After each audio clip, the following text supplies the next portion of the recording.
เอาเดี๋ยวพี่บอกพี่น้องเพื่อนนะบอกพี่น้องเพื่อนนี่ว่าลุงกับกันว่าจะดีพี่น้องไอ้สีสะพายน้องกันว่าเลี้ยงอยู่มอบเงิน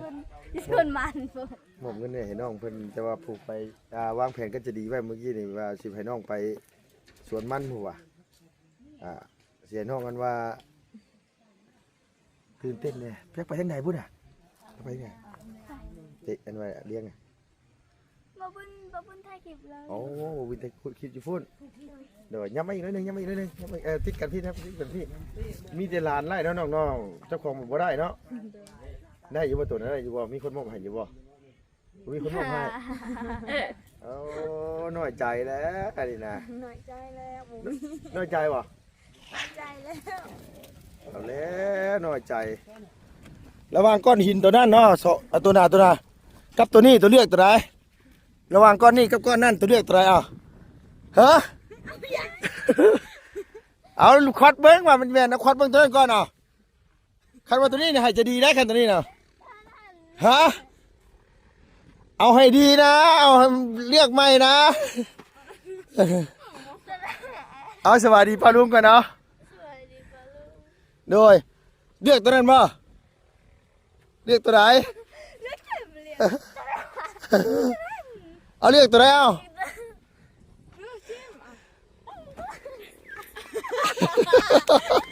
โอ้เกือบจะดีได้2 ช้อนน่าจะดีนะเพิ่นจะไปเรียกก้อนผุนได้พี่น้องเพิ่นไปเรียกก้อนผุนเพิ่นว่าโอ้โดยบ่อยากให้น้องอันนี้นะพี่น้องเอ้ยแบบบ่อยากให้น้องมันว่านี่เห็นเพิ่นน้ำตาคุใช้บ่บุญบ่ได้บ่บุญบ่ได้น่ะบ่บุญบ่ได้เป้าให้ลุงฟังอยู่ฮะบ่อาจารย์บ่เรื่องแม่เลยยังให้บ่เรื่องแม่เลยอยากให้โอ้เนาะมื้ออื่นนี่ขี้ฮ้ออยู่พี่น้องเอ้ยน้องเขาเจ้าสิไปอันว่าปลูกมันอยู่ป่ามันบ่อยู่อันว่าทางลุงไปกับมันว่าน้องของมีเมื่อนั้นเนี่ยพี่น้องเอ้ยเมื่อนั้นเพิ่นมาเพิ่นสิปลูกเดือน4ยังไม่4ค่ำว่าซั่นว่าน้องเพิ่นสิพาไปปลูกมันมื้ออื่นทางน้องจะดีบอกเมื่อกี้นี่ทางอันสาวกองมีเพิ่นเว้าว่าสิไปปลูกมื้ออื่นลูกหลานก็หยุดไปเลยคันสิไปกับเพิ่นแล้วพี่น้องมื้ออื่นนี่ถือห่อข้าวห่อน้ำมาได้พี่น้องไว้มื้อนี่พุ่นแล้วไปปลูกมันซอยเราอยู่สวนมันหมดแล้วไปหลายคนก็สิได้ไว้ดอกพี่น้องไว้มื้อนี่เนาะก่อนอื่นใดก็ต้องกับทักทายสบายดีพี่น้อง FC เบิดสุคนนะพี่เนาะระหว่างในและก็ต่างประเทศพี่น้องเอ้ยที่เขามารับมาชมช่องลุงเพิ่ม Channel พี่น้องเอ้ยมื้อนี้น้องๆก็บ่ได้ไปโรงเรียนตอนแรงซ้ำเหมือนกันว่าโอ้ก็เลยมาคำแน่มื้อนี้เพราะว่านึกว่าน้องเพิ่นไปโรงเรียนว้าวดังเอาแน่พี่น้องเอ้ยลุงกับไม่กับบ่มีไม่มันนั่นว่าเสียบก้นโทรศัพท์เดี๋ยวมันบ่รับนะพี่น้องมันบ่เข้ามันเดี๋ยวมันกับได้เดี๋ยวกับบ่ได้จักมันเป็นอะไรอันว่าก้นโทรศัพท์ก็ได้ยังว่าอยู่โอ้ว่าสิเปลี่ยนหน่วยใหม่ก็คือโพดแท้ๆโทรศัพท์กับมันบ่ค่อยดีปานใดพี่น้องเนาะซื้อมือ2มาใช้ซ้ำนี่ได้มีเครื่องเดียวนี่ที่ว่าใช้ถ่ายงานได้ซุมื้อนี่เครื่องอัน A73 2-3 เครื่องทิ่มไว้เฮือนหมดเลยเพราะว่ามันเป็นเส้นเป็นเส้นเป็นรอยนะพี่น้องหน้าจอมันบ่ดีแหละก็เลยมีแต่เครื่องนี่แหละถ่ายซุมื้อนี่ก็เครื่องเดียวนี่ซ้ำนั่นแหละก็ตามแต่นะพี่เนาะสู่ต่อไปนี่จะว่ามื้ออื่นพี่น้องเนาะรุ่นจังพุ่นแหละอยู่สวนมันพุ่นแหละถ้ามันบ่คำก่อนสิให้อันว่าน้องเลี้ยงกับน้องจะดีอันว่าพาขึ้นไปเบิ่งกันสวนมันพอดีสวนนึงว่าซั่นว่าหม่องปลากล้วยเพิ่นลุงยังบ่เห็นได้หม่องน้องไปเอาฟืนเอารัวพี่น้องเอ้ยยังบ่ได้ไปจักเทื่อเด้คันมันค่ำนี่ก็สิบ่ได้ไปคันบ่ค่ำก็สิไปอยู่พี่น้องเอ้ยไปเลาะเบิ่งก่อนนะเชิบๆเบิ่งก่อนว่าไปออกกำลังกายก่อนว่ามันสิยังไหวบ่หัวเข่าหัวคาคือเหยียดกำลังก๊อบคดกำลังก๊อบแท้มันอันว่าน้ำอีหยังพี่น้องน้ำมันว่าขอเข้าเบิดแต่บ่ยังว่าอยู่หม้อแหละพี่น้องเอ้ยจังหน่อยลูกก็โอยนั่งก็โอยแหละจังหน่อยนี่ก็ได้เนาะเอาได้ก็ไปเบิ่งอยู่มื้ออื่นพี่น้องกันว่ามาช่วงเช้าก็สิไปกินข้าวน้ำน้องอยู่พุ่นแหละอยู่สวนพุ่นแหละสิซื้อได้อยากได้กินมากินบางเทื่อก็กินข้าวนึ่งน้ำได้ก็สวยคือเก่าพี่น้องเอ้ยลุงก็ได้ครับ อุ่นอกอุ่นใจอยู่ทางหมู่เพื่อนไปนอนไปตุ้มไปโฮมน้ำคักพี่น้องเอ้ยมื้อเช้านี่ก็บ่อยากกวนบ่จันยามมื้อคืนก็กวนรับบ่แห้งแหละกวนหม่องใดติพี่น้องทางลุงแน่บุญบ้านป่าแน่เสียงโกนค้างหึ่นอ๋อลุงถ่ายคลิปมื้อเช้านี่น่ะก็ย่องออกมาอย่าเพิ่นตื่นเด้อพี่น้องอย่าเพิ่นอันว่านอนบ่หลับยามมื้อคืนว่าอย่าเพิ่นรับช่วงเจ้าของตื่นนี่ว่าแป๊บนึงเห็นว่าเพิ่งเคยลาออกมากลับเข้าไปนอนใหม่อีกสงสัยมันเศร้าแล้วมั้งลุงตื่นตั้งแต่7 โมงผมไปเช้านี่7 โมงหน่อยๆเอาไปเนาะทางสวยลังบนเขางามได้กับหมู่เพื่อนไปอาบน้ำอาบในเรียบร้อยลงมากินข้าวกับต้มไข่กับตำเจียวมะกอกต้องสำนักเกิดว่าสุดละพี่น้องเอ้ยการกินหลายคนนะข้าวเศร้านี่ที่จริงนี่โรคกระเพาะนี่ก็เกี่ยวกับเขากินข้าวคือกันนะพี่น้องเอ้ยเนาะคันเขากินข้าวตรงเวลาคือมื้อเช้านี่ก็ท้องใส่เขาก็ไม่ได้เป็นหยังพี่น้องเอ้ยกันว่ากินข้าวเช้านี่11 โมงบ่ายโมงสินะโอ้ยว่าที่กินลงไปอยู่ยากเลยพี่น้องเอ้ยนี่ก็หมู่พวกมาอยู่ก็โอเคอยู่ก็ถือว่ามีคนปากคนเว้ามีคนนั่นว่าปรึกษาเรื่องการเรื่องงานเฮาเนาะพี่เนาะมีหยังก็เว้าโอ้ล้มกันม่วนอยู่พี่น้องเอ้ยคักยันแต่เพิ่นนั่นแหละหนีปะเพราะว่าหยังยันเพิ่นรับเสียงกลบ่ได้หรอกแต่ว่าเมื่อคืนนี่ก็ลุงตื่นมาประมาณตี 3นี่แหละพี่น้องเอ้ยเนาะหรือว่าบ่าย 3 โมงกลางคืนได้ยินอยู่เสียงในเต้นเพิ่นละคอขาโคข้างอยู่ข่อยว่าแข่งกันบ่อึ้ง2 ตัวนี่ว่ะคือกันอยู่เพิ่นก็แต่ว่าเพิ่นก็สิรับซ่าก็ลุงอยู่จักได้เมื่อคืนนี่ก็ได้แล้วเพิ่นเนาะเอาดีมุกดีใจหมู่เพื่อนไปก็ดีคือกันเพราะว่าเฮาสิได้ตื่นเช้าพี่น้องเอ้ยตื่นเช้าก็เลยเวียกหลายเพิ่นว่าตื่นสายเลยเวียกน้อยมื้อเช้านี่ก็เลยเวียกหลายเติบได้พี่น้องเอ้ยเนาะเป็นข้าวนึ่งน้ำแต่งอยู่แต่งกินแน่ก็ถือว่าหลายเติบก็แม่นความโบราณเพิ่นเว้าอยู่ผู้เฒ่าตายายเพิ่นบอกโอ้ยตื่นเช้าได้เวียกหลายตื่นสายได้เวียกน้อยแม่นอีหลีพี่น้องเอ้ยเฮาบ่มีแนวเฮ็ดเลยล้างถ้วยล้างบวงไปออกกำลังกายไปนั้นหมดคักไปอีกแบบนึงเนาะมีจังหวะจักหน่อยก่อนพี่น้องเอ้ยรออันน้องเพิ่นอาบน้ำอาบในแล้วก่อนเนาะน้องเลี้ยงยังเว้นหน้าอยู่นี่น้าสาวเพิ่นก็บ่ทันได้มาซะเด้อฮะจักไปทางใดไปส่งแม่น้องจะดีว่ะแต่ว่ายังบ่ทันได้เห็นมาเอาเป็นเนาะโดยวันนี้ก็มาค่ำๆแน่พี่น้องเนาะนึกว่าลูกหลานไปโรงงานโรงเรียนก็เลยมาช่วงค่ำยามมื้อเว้นนี่ก็ตื่นแต่เช้ามาก็แต่งอยู่แต่งกินแล้วกินข้าวอิ่มแล้วบัดง่วงนอนตื่นขึ้นมาบัดสิเที่ยงอีกแหละไปซื้อผักซื้อหญ้าก็มาแกงอันวายแกงตาวหั่นสู่ทีมงานกินข้าวแล้วก็มาพี่เลยพี่น้องเอ้ยค่ำไว้ได้ยามนี้ก็เอาเลยเนาะโดยไปพี่น้องเอ้ย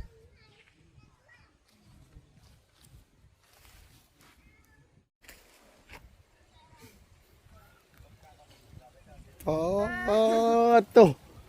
จำแทบจะบ่ได้พี่น้องเอ้ยน่ะมาแต่สายนางน่ะมาแต่ส่งเอื้อยโอ้เอาสบายดีป้าลุงเด้อสบายดีเด้อเด้อสบายดีเนาะน้องเอ้ยมาแต่ส่งเอื้อยเอาผ้าปิดปากกับอันว่าอันหมวกผมฟูจ่ออยู่ค่ะFC จำบ่ได้เด้อเฮ้ยน่ะโดยโอ้มาแต่ส่งเอื้อย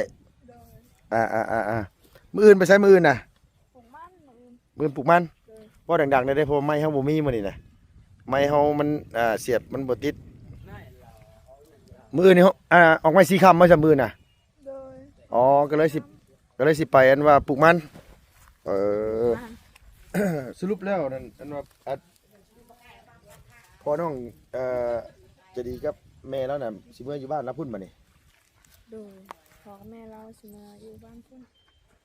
แม่เราน่ะสิเมื่ออยู่บ้านพุ่นคือกันเนาะมาพี่เราไม่เฮ็ดเสียหญ้ามันแล้วปลูกมันมาเสียหญ้ามันปลูกมัน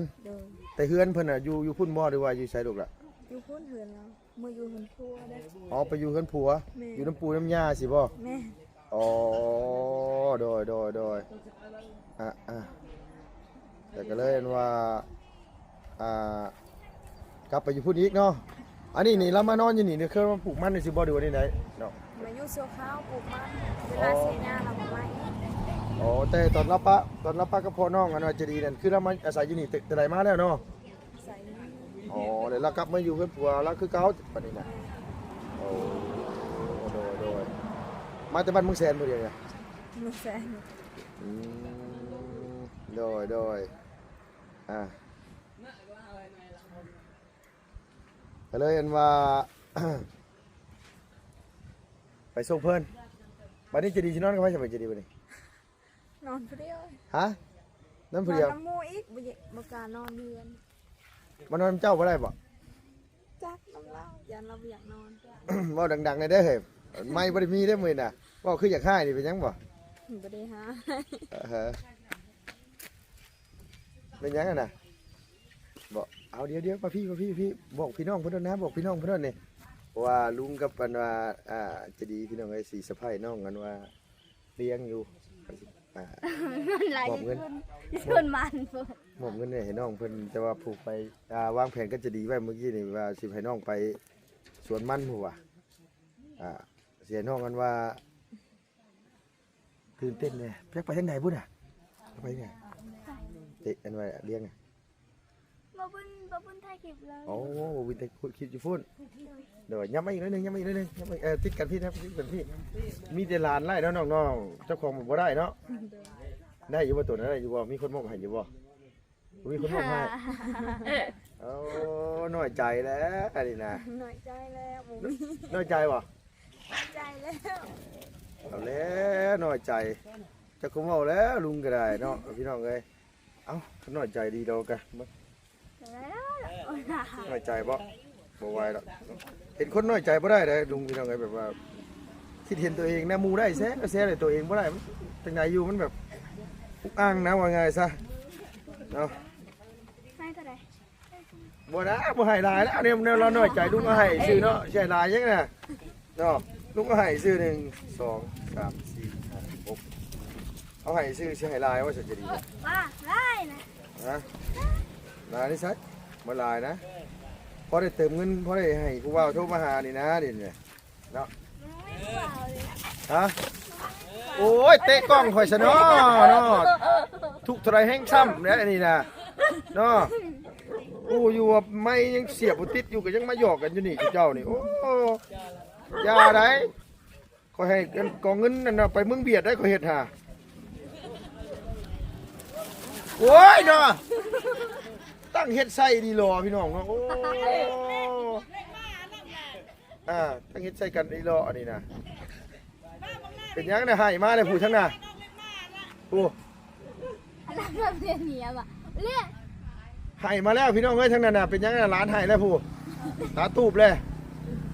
เอาแล้วบาทนี่1 2 3 4 5 6 6,500,000รางวัลปลอบใจพี่น้องเอ้ยเพื่อเพิ่นมีแฮงกันว่าไปกันว่า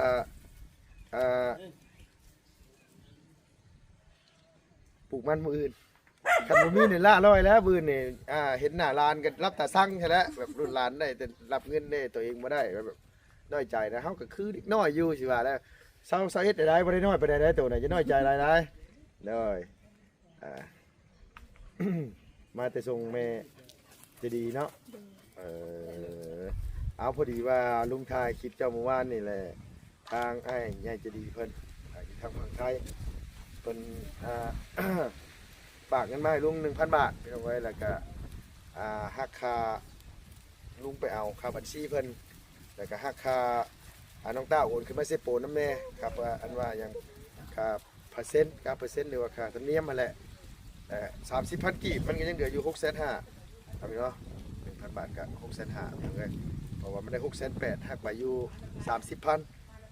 น้องตาหักไป 10,000นั่นว่าหักค่าบัญชีเพิ่น20,000ก็ยังเหลือ 650,000อันนี้ก็มามอบให้ทาง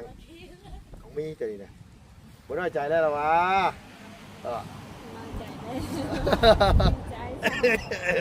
ดีใจด้วยนะวันนี้เนาะโดยโอ้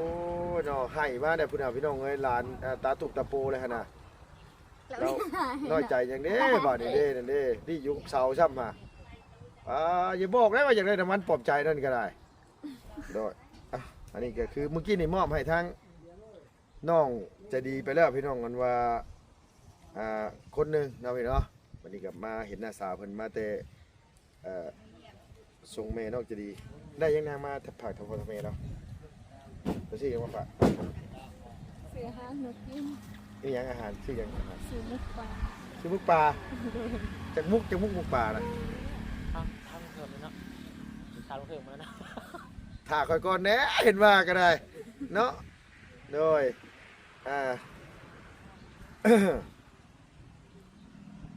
อันนี้เป็นเงินทางผู้ใหญ่เพิ่นนั่งเด้อ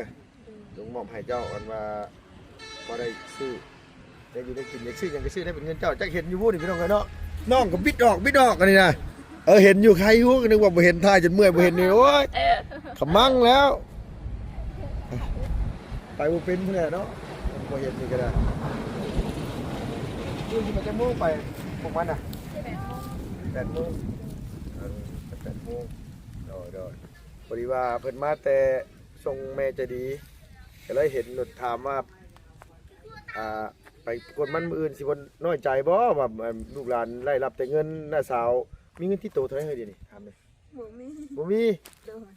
คันว่าอยากได้มาเติมเงินก็คือข้าวปลากล้วย เข้าปาก ไปหาเลือกกล้วยคือตึงๆเลยก็ตัดมาบ่เอาไว้หน้าเฮือนนี่ขายซื้อมาเติมเงินเนาะ เอาสมุดอันนี้ลุงสมุดสิได้ สมมุติว่าผู้ใหญ่เพิ่นมอบเงินให้โตแบบลักแบบ4-5 ล้านคือนี่ชิงเนี่ยตัวเฮ็ดหยังเอาเข้าเบิดได้ซะ เข้าหมด บ่เคยกินก็ไม่เท่า กันนำรับนั่นนี่ซื้อข้าวไว้เอ้าตัวบ่ได้อยากไปจ้างทางให้ทางหยังบ่จ้ะ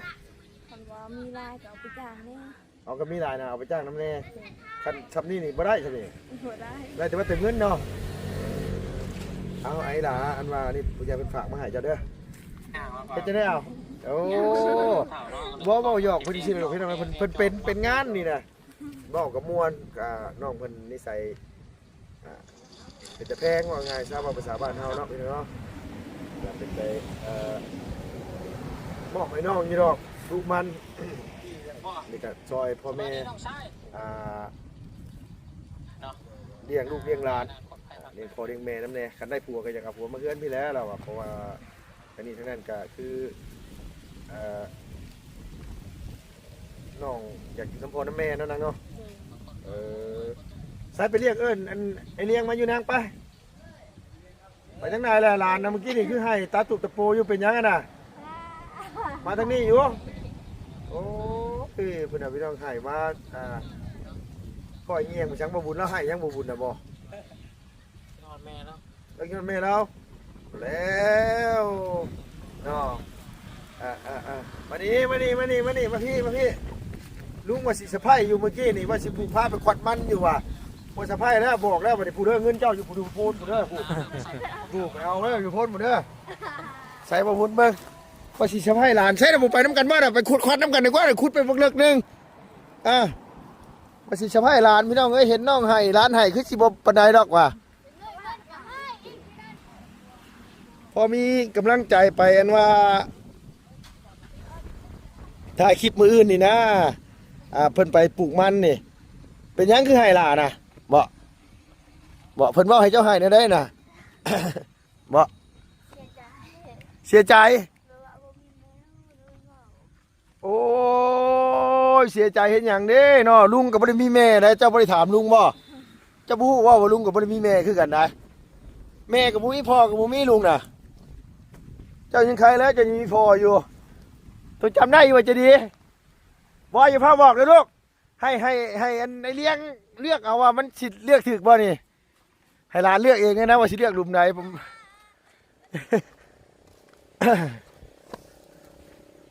ปืนนี่ไป ทั้ง3 คนเลยบ่นางไปใครแน่ปืนน่ะ4 คน ไปนำเขาบ่ได้เรียน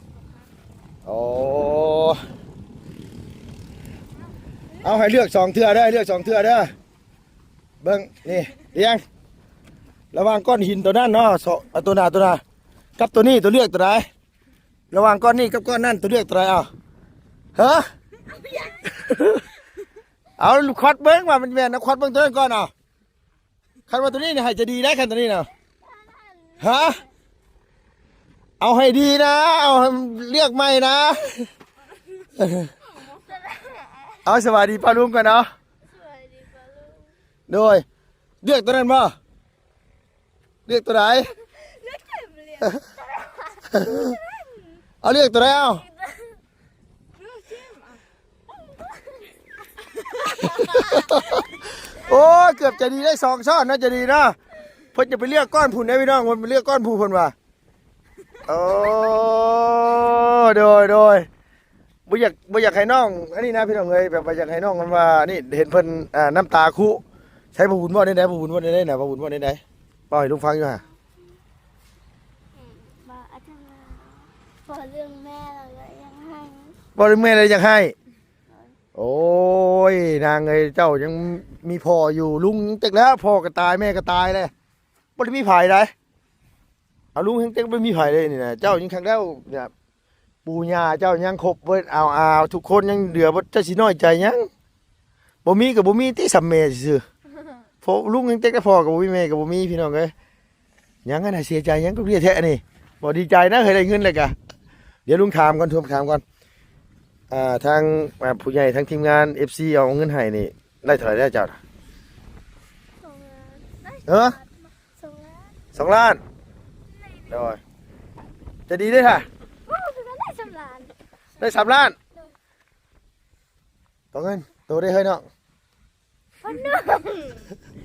ได้เท่าตัวน่ะ ได้อ้ายให้เมื่อกี้นี่แหละ ได้ชัวร์เฮาให้นี่ โดย โอ้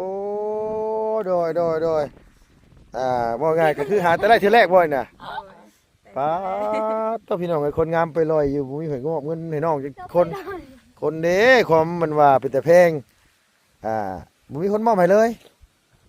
โอ้โดยเอามายืนอยู่พี่จะดีกับมันว่านี่สังสามสาวเลยเนาะพอดีว่าอ้ายเพิ่นฝากเงินมาให้พี่น้องเอ้ยมันคือสั้นเลยหงายท้องเฮ้ยหงายท้องบ่ได้ลงมาพี่ไปเฮาลงไปรุมมุด ลมแห้งพี่น้องเอ้ยเด้อยของเงินนั่นว่าขอบคุณเป็นอยู่บ่นางตัว ขอบคุณบอกเป็น ขอบคุณบ่เป็น โอ้ยพรบอกเป็นเด้จะได้ มันสิได้อยู่บ่พี่น้องไงบัดนี้เถอะสิบ่เอาคืนใช่บ่ล่ะเลี้ยงตัวโอ้ยพรเป็นบ่ลูกเป็นร้านเป็นนะสาวโอ้ยพรบอกเป็น หลานน่ะเป็นเนาะน้าสาวบ่เป็นเนาะ สาวบอกเป็น โอ้โดยพอดีว่ามีอ้ายท่านหนึงพี่น้องเอ้ยเพิ่นเห็นคลิปลุงแหละเพิ่นนั่นว่าเห็นน้องไปล่างหอยอันว่า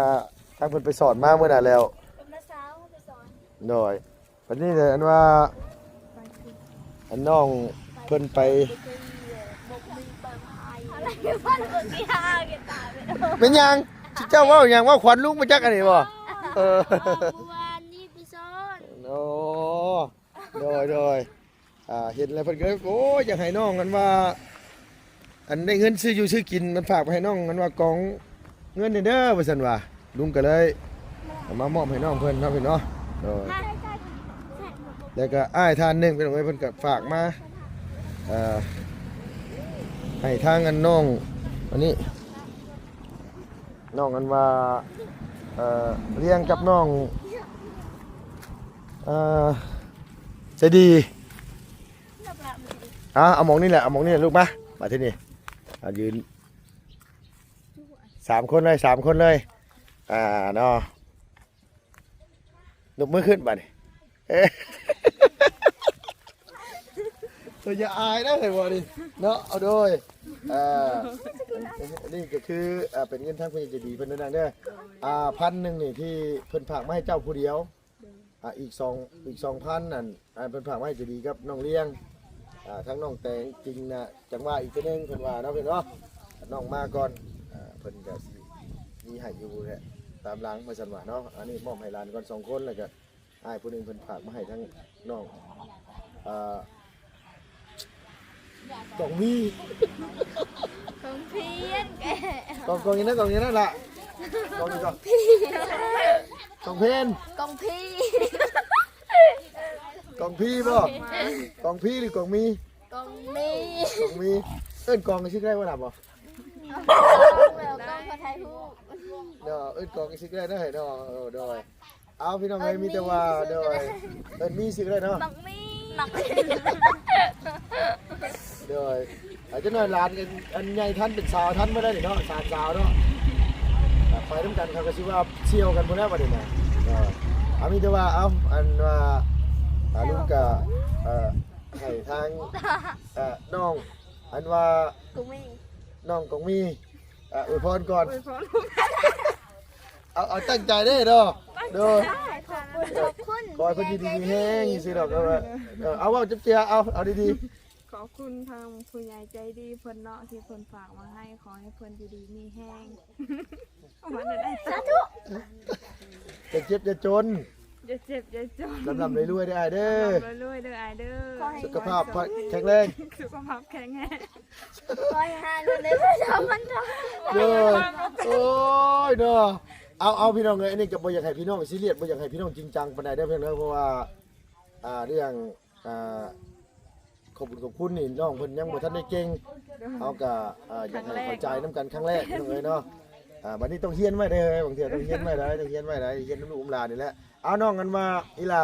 เลี้ยงขอบคุณขอบใจทั้งอ้ายเพิ่นบัดนี้เนาะ ขอบคุณผู้ใหญ่ใจดีที่ส่งเงินมาให้ลูกให้หลานขอให้สุขภาพแข็งแรงความเจ็บอย่าได้ความใครอย่ามีขอให้ร่ำรวยปังหาเงินในร้อยเท่าพันเท่าหมื่นเท่าขอให้ปรับสนามสิ่งใดขอให้ได้สิ่งนั้นสาธุ เที่ยวปาบุญมันอันมาบุญสารวัตรแล้วยกโป้ไว้เลยว่าเก่งนะว่าเก่งตอนแรกเลยว่าสิเฮ็ดกันว่าสะพายน้องดีได้พี่น้องเลยแต่ว่าเฮ็ดร้านให้ก็เลยแบบว่ามันจังไดอยู่นะก็เลยนี่แต่ว่า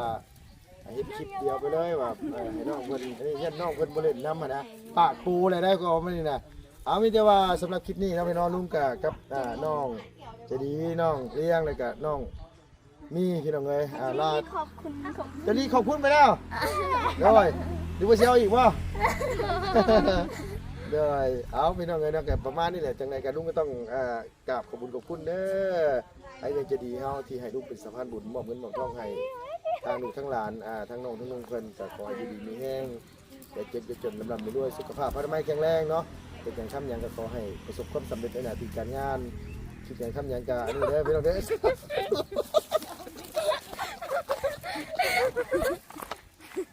โอ้ยพี่น้องเอ้ย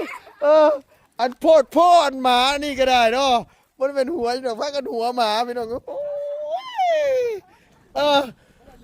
อดหัวก็บ่ได้ว่าทีนี้นะโอ้ยโดยเอาไปเด้อน้องเด้อสบายดีเด้อสบายดีเพิ่นทุกคนเด้อโดยลูกสาวมามือใดมืออื่นมาเดี๋ยวมืออื่นเจอกันเนาะเปลี่ยนยังสนามรบน่ะเปลี่ยนสนามรบยัง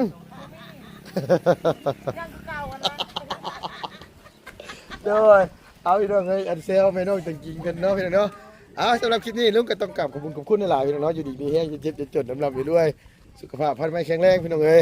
คิดจากหัวหมาเมื่อกี้นี่พี่น้องเนาะเอาแต่ก็ตามแต่พี่น้องเนาะขอบคุณขอบใจหลายๆพี่น้องเอ้ยไปแล้วพี่น้องบ๊ายบายสบายดีเด้ออบอุ่นขนาดได้ครอบครัวนี่พี่น้องเนาะ